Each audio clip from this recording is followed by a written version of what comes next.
Hi everyone.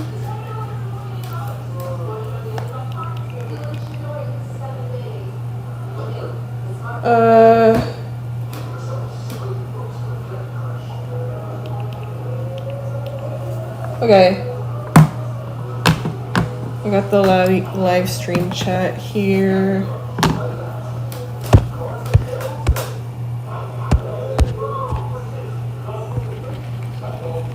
Hi.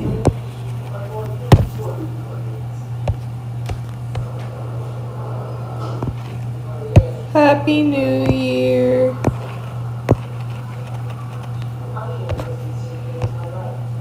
Hee hee. We're gonna watch MSA, guys.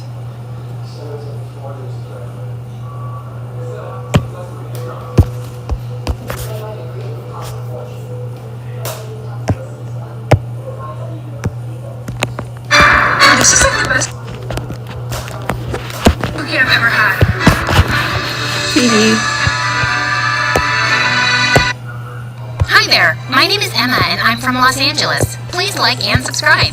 I was born to workaholic parents, so I didn't see them much growing up. My babysitter didn't find me too interesting either. She'd spend hours watching TV, watching weird wrestling competitions on the TV, while I would spend endless hours drowning my face in fashion magazines. It was my dream to start my own clothing line someday, and it would be so successful that my parents wouldn't have to work another day in their life and spend all their time with me. When I turned 16, Mom and Dad got me admitted into one of the best schools in the city and took me shopping to get some new stuff. I was smitten by this gorgeous designer handbag. Mom, can I have this, please? Emma, that's $3,000. We can't afford that. Not after that expensive school. Really?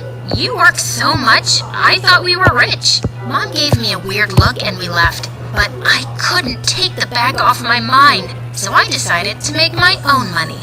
I made lemonade stands, mowed lawns, and walked every rich person's dog that needed a run, even ones twice my size. Wait, boy, not so fast! Right before the term started, I'd earned enough to buy a fake bag, and it looked somewhat similar. My first day, the entire parking lot was packed, but just then I found a cozy spot in corner. Slowly, I made my way in, feeling like a pro, until I heard an awful screeching sound. I'd hit a car and made a huge dent. While I was reeling in shock, calculating the damage, a tall boy stopped and stared at me. Wow, that's as big as the Grand Canyon. Good job. Sarcasm is not helping, dude. Do you have any idea whose car this is? Let me see. Looks like mine. Sure enough, he unlocked the door and tossed his backpack inside. My mind went into overdrive. How could he be so indifferent after I dented his very pricey-looking car? I'm so sorry. This is totally my fault. I'll make it up to you. Cool. Get it repaired then. I looked at him confused. There was no way I could afford to repair the damages. Before I could respond, he inched closer, and I swear he smelled like oranges. Or you could agree to go on a date with me. Your call. Take your time. There's no rush. I'm Caleb, by the way. He was cute, but I'd barely met the guy. I thought about it hard before saying yes, and later found out that Caleb was freaking rich. His dad owned a multi-million-dollar company, and basically everyone's parents at school worked for his father. He was like a huge deal. Caleb and I went on several dates after that, and I grew to like him. He was a great listener and totally grounded. I want to start a business of my own one day, like a super cute fashion line. That sounds ambitious, but I'm sure you'll pull through. I can feel it. A month later, when he asked me to be his girlfriend, he filled my car with roses and a giant stuffed teddy bear. I was happy, but the girls in school just went bonkers. On our first date as a couple, Caleb gifted me an expensive handbag, the original version of my fake one. Wow, that's awesome, but I can't take this. You're my girlfriend now, and you only deserve the best. Caleb insisted, and I couldn't say no. It was my favorite brand after all. One day after school, Caleb invited me to his place where he lived all by himself. While he swam in his private pool, I sketched new fashion designs in my journal. What do you think? Very chic. You know you don't have to work, right? I'll have more than enough money to support us. I know, but this is my dream. for myself. Whatever floats your boat, love. Just remember, I'll always be there for you. That summer, I decided to take a business class at a local community college, and I was by far the youngest one there. Not that I cared. I belonged there. I was busy concentrating on what the professor was saying when a heavy voice interrupted me. So, Professor, you know all this from your successful businesses? I turned around to see a cute guy in the back corner, leaning in his chair with his feet propped up on the desk. Excuse me? I'm just saying, if you knew anything about marketing, you wouldn't be teaching. They went back and forth for a while. My professor got angrier and angrier while the boy remained calm. I couldn't believe how rude he was, but I had to agree. He wasn't entirely wrong. After class, I decided to grab lunch at the college dining hall. I was finishing a sketch in my journal when that rude boy came behind me in line.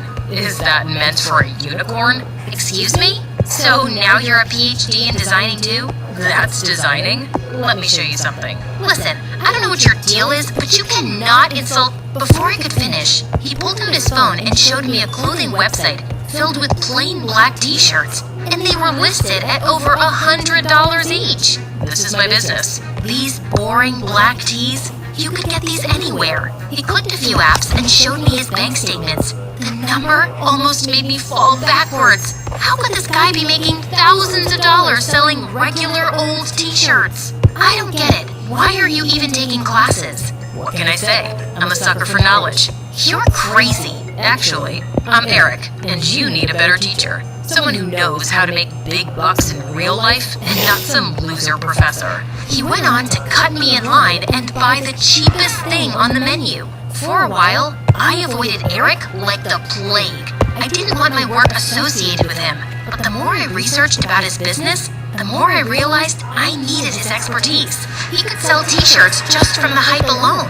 So that following week, I put my pride aside and asked him to tutor me. Little did I know, it would turn out to be my biggest mistake.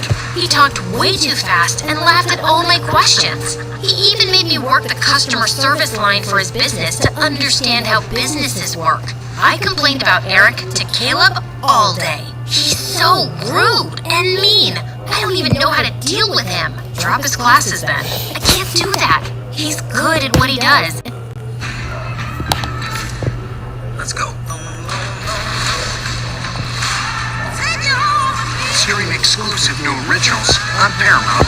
I can genuinely learn so much from him. Then take his attitude with a pinch of salt. Anyway, I have something that'll cheer you up. I want you to meet my parents. I was shocked. I only ever saw his dad on billboards or on TV commercials. Being nervous was an understatement.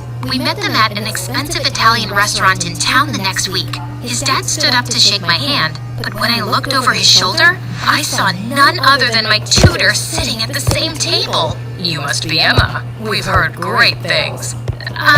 Just then, Caleb saw Eric too, and he seemed mad. What are you doing here? Not even a hello, brother?